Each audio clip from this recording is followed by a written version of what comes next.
Bonjour, bonsoir ma grande famille. Mbote la biso, j'espère que tout va bien par la grâce de Dieu. Voilà, nous avons azo continuer toujours na kobattre la biso et aussi longtemps azo battre la biso tokozala pe tokozala kaka pona nkumu na ye. Voilà, tu es des sous lelo pona ko solola pona ko partager des sous et quand on est au sala ka to ebi ki to tiaka nzambe liboso sujet na sima. Voilà to bondé. Éternel Dieu, Yahweh, ton péché, merci, merci, tendre Père, merci, Nabomo, ya papa, maman, de comment si on va la zone bakwa kolandanga, Yahweh, pambola, makumisa, maneto, la masanjo, la mato recommandé, moment la biso, la maboko, na osana, absolu début jusqu'à la fin, tia maloba katina biso, autre mito partagé, zale kote pai na yo, pe kosala misala, katina bomo ya bana na yo, to chasser nguyanyo, soit le diable, to bombi, ba vidéo na biso, pe chaîne na biso, na sia lobo kwa mboya, bon zombe na yo, o nyo, soit batak, surtout Seigneur, t'es désormais à tes annoncika dans le nom puissant de Jésus-Christ de Nazareth. Amen. Voilà, merci beaucoup Nabiso ba oyo to s'abonner. En tout cas, na lingi bino mingi ma grande famille, na oyo so s'abonner. Bienvenue na ndaku na biso ya munene na chaîne na biso ya LBM. O tozolo balibala pe bopeto ya mwasi. Voilà, bienvenue, merci na baebanso oyo baza ko s'abonner pe bazo partager ma vidéo. Merci na biso ba oyo tozo partager, tozo liker et puis tozo commenter. Yo pe mutunan o s'abonner te otalaka ou bien ozwi libaku lelo mbala liboso ya kotala video nanga vraiment na sengi na yo o s'abonner, na sengi na yo o s'abonner, o like video pe o sala partage et nzambe ya lola akozanga te na kopambola yo. Voilà, nzamba pambola biso to yesu na sujet moko ya mukie lelo ya kosolola entre biso ba mama veut dire basi ya mabala. Oui, parce que awa tozolobela mwasi en général, mwasi ya libala, célibataire, fiancé, tozolobela nyonso, ça dépend kaka ya sujet o tozolobela mukolo wana ezo concerner banani. Lelo vraiment sujet oyo ezo concerner mingi biso ba mama oyo toza na kati na mabala, veut dire basi ya mabala. Vraiment sujet nanga lelo eza très important na eto solo la ba mama pona likambo ya batu oyo to bengi ba ex. Pona likambo ya ba ex. Ozana ex oyo bozala na ye. Bozalaka na ye esimba te. Circonstance wana ka oyo esalaki bokabwana bon esalema ndenge wana bokabwana yo traça chemin na yo ye pe na oyo ya ye naoki bandeko mosusu koloba ke ndenge bokili elobaka masuwa ekufaka libongo etikalaka. Quel genre libongo oyo etikalaka? Libongo ya ndenge nini oyo etikalaka? Tant que yo komi déjà une femme mariée, donc cela veut dire moi si à mutu oyo apesi yo valeur na misu na bato, alakisi yo ke oza na valeur moko boye, apesi yo valeur wana oyo mutu oyo tobengi ex asalaki yango te. Parce que na mokili mutu oyo aza parfait azate. Peut-être eza na erreur moko oyo esalamaki bon selon ye aurait ko supporter erreur wana te, aurait ko accepter yo na ba erreur wana te, na o wana te, amona ki avo sala yango te, avo accepter yango te atikaki na ye. Mais ekomi na mutu oyo aye accepter yo na ba erreur wana, accepter on a lolenge wana mama, pourquoi pas kopesa mutu wana valeur? Yo kanisi tango yozo sola na ba ex mobali no ayebi te, même ex wana yemo ayebi ke opesa mobali no valeur te, o considérer makasi. Même ex wana yemo ayebi yango oseka yo, eza na basi mosusu bakenda même plus loin kosenga aide na ba ex ya mama. Osenga aide na ex na promini yo kasi yo soko sengi ex aide na yo, ex aide na ye apesa yango gratuitement comme ça sans entendre quelque chose en retour yi pas en posa soit quelque chose en retour, yi pas en posa soit quelque chose en retour, apeso aide na ye pambate, apeso aide na ye pambate yaya oza wana ka yo nyonso ka téléphone boye na ba ex kosola na ba ex nyonso ex akokomelo message moko bo akomelo na 16h45 soko mana 16h50 wa yakomelinga mususu otuna open neni John wana yo pozo répondre aza bien mususu tellement yo moko so pesa ye ba laisser aller ozo pesa ba laisser aller mo akomi ko kene même plus loin ko to no même ba masolo ya intimité ya libala na o ya couple no na mobali na yo mama na nga mwasi ya libala pesa libala no valeur ko pesa mobali no valeur yaya olala nzala olia olata olala nzala donc nyonso yo kosa etali ete plutôt olia te etali ete olata te etali ete ozali etali ete lelo ta mosusu fasi okomi kongala wana okomi kitoko wana olati bien ose maquille bien yo wana okangi foto obwakaka te obwaki foto na réseaux sociaux ye amoni foto misusu kutu ti lelo na ba ex na bino bakomantaka bafoto na bino na ba réseaux sociaux ote pena photo na réseaux sociaux ex pa ya commenter oh joli oh boye belle ya respecter mobali na yo respecter mobali na yo selon yo so moni ke ba gardaka relation on ne sait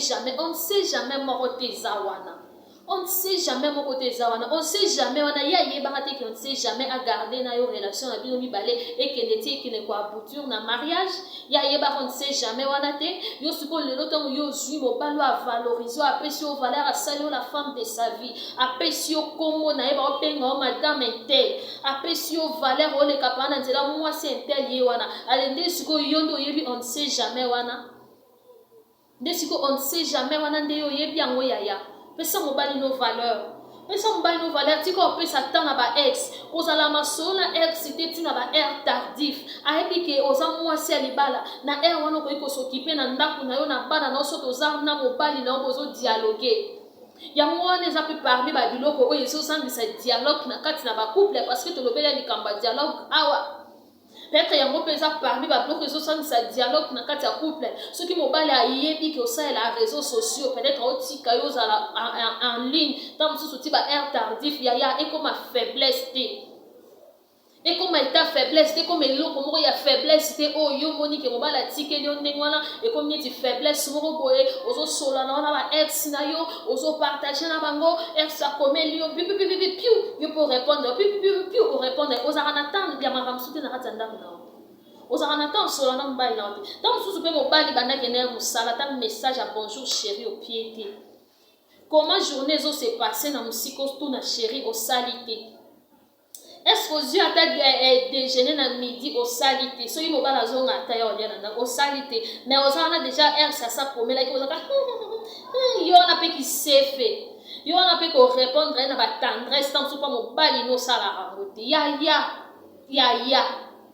eza nini ozana poso ke koloba lisusu mbisi roi yo bi libongo ku farate ozana poso ke koloba lisusu mbisi kuna na libongo wana yo garda mama nanga pesa mobile no valeur pesa libala no valeur pesa mobile no valeur ko pesa ex batante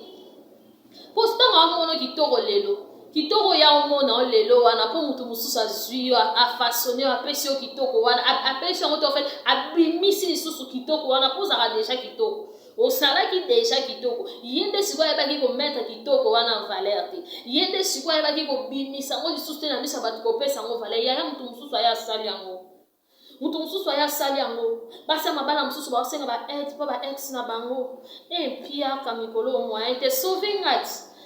pia kamikolo moyen te sala ngata westerns pia kamikolo moyen te finela ngata ta téléphone mwana mama uluka nini ozipelo ko utipa ex yo koti na kata ndako na opoko mo sala ko simo balo yana bino mutatindeli yo okosi mobali no bandeko no mutu batindeli yo ndeko no mutu apie yo akabeli yo oyebi ke uti epa ya ex na yo siko ntango ya apesi yo eloko wana ya ane eloko osenga te ane eloko ya ozela retour mpa na yo te yaya tozala mayele bana mama tozala mayele mama wana kota rendre na ex te olia te tali ete ozala bien te tali ete donc yo vi na yango wana oyo ozomene oyo ya lingaki kopia yo te mutu mosusu apesi yango yo kasi ntango osola na ex oyebi ke mobali no ayebi te yo moko deja kati ozomikosa nde yo moko epuis ye moko deja opia o valeur te oyebi te oyo nini akendaka kosolola na bamosusu oyebi te abala atosola na biso te atosola mama mutu ayebi faiblesse na faut faire très attention faut faire très attention na mutu ayebi faiblesse na yo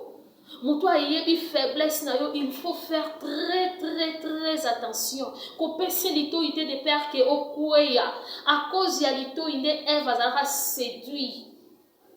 À cause ya kopesa lito ina nyoka, de Eve azalaka séduit par memaka shit na jardin d'Éden. Ya oza mwasi oza aide. Ok na vie ya mobali no na kati ya libala na tant que aide. Ok ko apporter makamwa malamu. Oza na il faut se concentrer na libala na yo. Il faut la mwasi ozo ça peut être ba recherche na réseaux sociaux, za ba recherche belé. Oyo ko sala ko découvrir ba biloko belé. E fongola mo devine fongola sagesse no, e fongola boyebi na yo. E fongola sous savoir na yo. Oza na ta ko buka makolo ko luka nzambe po na kati ya foyer na yo. Oza na faut aider mobali na ona belé pana na faut prendre soin na bango ndaku na yo. Mais yo oza na ba 30 minutes, 1 heure, 20 minutes ya pesa so na ba ex. Okota na ba compte na bango mbukaka ba evoluer ka ndenge nini asala nini asala etali yo o évoluer na ndenga zo évoluer wana. Akende na ndenga kenda wana asala vie parce que pour so tracer ya yo, cela veut dire azala mutu ya destin na oti. La destin na bino mi balé azala te censé ala ndenge moko. Donc yo tracer chemin na yo, ye pas tracer chemin na ye, mutu na mutu a vivre vie na ye esika azali na ndenge azali eza ko plaire ye. Pour ya lingaka bongo usoti yo po lingaka bongo. Mususu mo ata mususu bokabona na ex na ndenge moko ba bien ta sabota yo. Donc mususu a humilier yo voire même asala ba mais tellement découvrir na réseaux sociaux comment ko rouler na mono moko boye au monde déjà que tant ça kena na ba poto kuna ata yo mususu ozapi na poto ye pa peka na poto ata koza na Kinshasa mama koza na Afrique ye ata za na poto na akelola te se concentrer na oya yo peut-être yo na Afrique au vivra mieux que ye peut-être ozapi na ba poto na bino nyoso mais place yo zo vivre mieux que ye aya Mutu ayebi faiblesse no kopiaka etant mingi te. Kopiaka etant masolo ebele te. Kopesa ke ba considération ebele te o déconsidérer mobali na o valoriser mobali, ozo dévaloriser mobali na yo vis-à-vis ya ba ex na yo. Oyo yo pesaka bango tawa no sola kana bango. Oyo yo pesaka bango tawa no sola kana bango. Ozo pesa mobali no valeur te. O pesa rete. Mutu a accepté ndenge wana anzima ndenge wana pesi yo valeur ya sala angote. Asala angote yaya lelo tanga fango mona ona mwa kabelo bien na mo eloko lito ya bien tentira kitoko na mwa nini moko bien et petit anga koma ba komi pe koloko petit ndeni bien bien na ndeni opoza bien ndeni ba ndeni jona wana fais attention il faut savoir comment payer sa valeur comment payer sa valeur. Il faut que vous ayez une limite. Il faut que vous ayez la femme des principes. Maman, vous avez la femme des principes, vous avez la femme des valeurs. Mais on n'est plus à la valeur. Des principes, vous avez perdu dans vos carabos, dans vos blocs sans ratine. Vous avez perdu dans vos carabos, dans vos ex-copés, ça va autant que solana. Ce n'est pas important. Et à qui t'auroté, ça bien été. Et ça bien été. Tant que vous avez tant que tout, vous avez tourné. Vous avez tant que vous avez tourné. Tant que vous avez tourné, vous avez tourné. Tant que vous avez ça côté. Comme soyez bisa kota o barre au kama solo mais yo sikondo so que no sopele ya oyebi batu ya sola na bangote oyebi te dans socio ranso suka pa na mais nzoka nde libala na eza déjà étalé boye na miso batu wa mutu nyo sayebi ke lelo liagite mutu nyo sayebi ke senga kie mutu nyo sayebi ke za na posa eloko boye ya aide wana oyo lukaka on ne sait jamais wana mobali na wa capable de sala mote voire même famille na ba capable de sala mote ozanga na baninga te ba connaissance te. Ceux qui ont gardé relation, oui, ça va. Donc, et si la bongo, ceux qui peut-être vous avez le bongo lié à Rabino, le la moana. Moana, ndako ko sabino peut-être na kamwana tam susu maladie, tam susu moana zo bala, tam susu moana sali le moko boy, ne eza peut-être le moko e ko sabino, ceux qui peut vous na moana ngo. Mais ceux qui vous na yete. Relation ezalaka bongo e simba na mote kenda ya yo pesa kata na ex. Yo pesa kata na ex yo sola kana ba ex. Yo pesa kata na ex yo sola kana ba ex, ce n'est pas bien. Ce n'est pas bien. Moi c'est libala. Vous avez une vidéo mo ana lobela ka ba combat ya moi c'est libala. Ba ex ba faire partie ya ba combat ya ba sia mabala. lelo ba shit ebele ba sa mabala lelo ba memi ba ko na kati ndako na bango eza cause ya opesa litoi na ba ex eza cause ya kozwa temps ya kosola na ba ex moto oyo azata na donc ça vaut pas la peine wa français ba lobaka mais yo zui yango opesi ye aussi considération wana opesi ozwi valeur wana opesi olakisi ye ke non esa nango eloko te fo kosolola seke soki asengi yo mpe eloko ya retour yo opia ye soki asengi yo mpe eloko ya retour opesa ye mwasi tozalaka tellement faible na bakoyoka mwasi azalaka tellement faible na koyoka babiloko mosusu et surtout soki oza une femme mûre te surtout soki oza mwasi ovandisa losambo te ya faut faire attention faut biloko mosusu kokima yango mpenza osimbi mapapo pakati mbango otiki yango okei mpo omiyebi ke okoresiste liboso nango te okoresiste liboso eloko te alors faut kokima et puis faut koyebela yango très bien avant kotia distance veut dire 100 mètres otie mpena 100 mètres moko boye mpena donc kuna na okoma te kuna na osimba te kuna na osala boye te parce que na miyebi nayebi ke so nasali boye na omema shite na oshite yaya ozokenda koshite yo moko parce que yo moko ozomipesa baporte ozofungola parce que yo moko oza kose laisser faire parce que yo moko ozosala biloko oyo yo moko oyebi ke oke shite mais oaccepte yango après lobi okoluka délivrance okoluka bapaster après lobi okoyeba nzambe elimbisanga or yo moko ozalaki na makasi wana bakapasité wana ya kokima ya kozala na 100 mètres na babiloko mosusu ex aza motu oyo pia etante na kati ya vie na yo ntango yo deja obengami mwasi ya libala aza mutu oyo pesa ye tante na kati ya vie na yo ntango yo oza deja na mutu oyo avaloriza yo apesa okombo na ye okoma madame intel apesa o valeur yaya apesa o valeur kodevalorize mobali na yo ta cause ya biloko ya mokili oyo esilaka te soki osengeli lelo aide lobi mpo ozala su na besoin aide lobi mpo ozala su na besoin aide lobi ana apres lobi ozala su na parce que mokili oyo babiloko ya mokili to mpe baposa ya mokili esilaka te mais si ce qui est sûr il faut ozala na kati na bonzambe il faut ozala na mwasi oyo aza na baprincipe aosalela yango aosalela yango amettre yango en pratique et faut ozala mwasi oyo oyebi valeur ya libala na yo mpe ozorespecte mobali mpe libala na yo mais au cas contraire ezala mpasi okoshite makasi okoshite makasi mpo baposa mokili esilaka te biloko mokili esila te peut-être ntango kutu bozala na ye asombela ata biloko wana te aeda ata na babiloko wana te mais sikoyo lelo tellement okomi komona ye okomi na bacomplexe moko boye okomi na bacomplexe moko boye nayebi te ye mpe kote na ye soki azwa influence oyo na nini ale tu t'es tombé plus bas okwei mpenza donc oshite mpenza ya kozwa munoko no kofongola kosenga ex akabela yo apesa yo yaya sikoyo ntango apesa wana apesi yo rendez-vous ke tokuta na place encore mpe bazalaka mpe na bastratégie oka mpe te wana sa transfert eza te sava tokutana place ngo tosala oka vite fait na pesa comme ça lokuta ntango yo kokende wana ayebi faiblesse na yo tovanda tomela mwa jus ovandaka te ovandi mpo oyebi ke wana eloko oyo ozozela osengaki apres mwa jus lisolo okomi séduit q mwasi alibala asali ekobo mwasi alibala akweyisami mwasi alibala akweyisami mpo ani akende kosenga aide pa ex mpo na nini apesa ex temps ya koyoka ye ya kosenga ye aide ya kosolola na ye kosolola na masolo nini no kosolola na ba ex ozi ex moko boye na bozwi temps mpenza ata ba 20 minutes 10 minutes 5 minutes eza ebele même kutu 2 minutes temps wana eza te yaya abala reine de saba akoma korouler na barange revers akoma soki nini etali yo te yo concentre toi na mariage na yo